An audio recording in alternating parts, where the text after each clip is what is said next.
సుందరాకాండ 23వ సర్గ.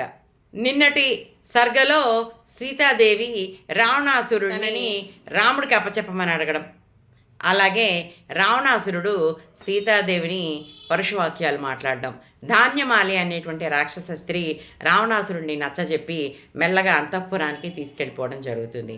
అయితే అలా రావణాసురుడు వెళ్ళిపోగానే ఆ రాక్షస స్త్రీలంతా కూడా ఈ సీతాదేవి చుట్టూతా మూగిపోయి ఆ సీతాదేవిని రకరకాల మాటలు అంటున్నారు. ఓ సీత, నువ్వు నిరాకరిస్తున్నటువంటి ఈ రావణాసురుడు ఎంతటి మహావీరుడో నీకేమైనా తెలుసా?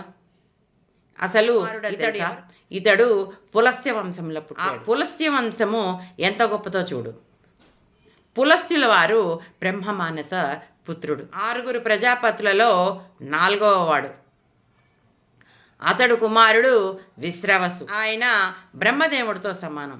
అతని కుమారుడే ఈ రావణాసురుడు. రాక్షసులందరికీ కూడా ఆయన చక్రవర్తి. ఇలాంటి వాడు నీ దగ్గరకు వచ్చి బతిమాలుతుంటే నువ్వు ఇలా బెట్టు చేస్తున్నావా?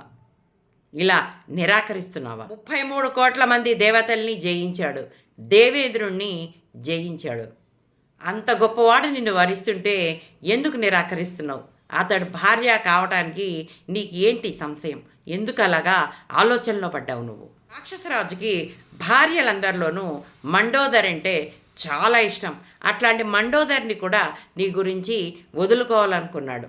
ఎంతోమంది అందమైన రాణులున్నారు, వాళ్ళందరినీ కూడా నీకోసం వదులుకోవాలనుకున్నాడు. వాళ్ళందరినీ నీ పాద దాసుల్ని చేస్తానని చెప్తున్నాడు. అట్లాంటి వాణ్ణి నీకు ఎలా వదులుకోబుద్ధి అవుతోంది, ఎలా నిరాకరించబుద్ధి అవుతోంది? ఎవ్వరిని బతిమాలడం ఎరగని రాక్షసరాజు నిన్ను బ్రతిమాలుతున్నాడు. వెంటనే అతన్ని భర్తగా స్వీకరణ అనే రాక్షసు వచ్చి ఇలా చెప్తోంది. ఇంకా రావణాసురుడు గొప్పతనాన్ని గురించి వర్ణిస్తోంది. రావణాసురుడు అనేక సార్లు దేవతలని, నాగ గంధర్వులని ఓడించాడు. సకల ఐశ్వర్య సంపన్నుడయ్యాడు. అలాంటి వీరుడు నిన్ను ప్రేమించానని నీ దగ్గరకు వచ్చి అభ్యర్థిస్తున్నాడు.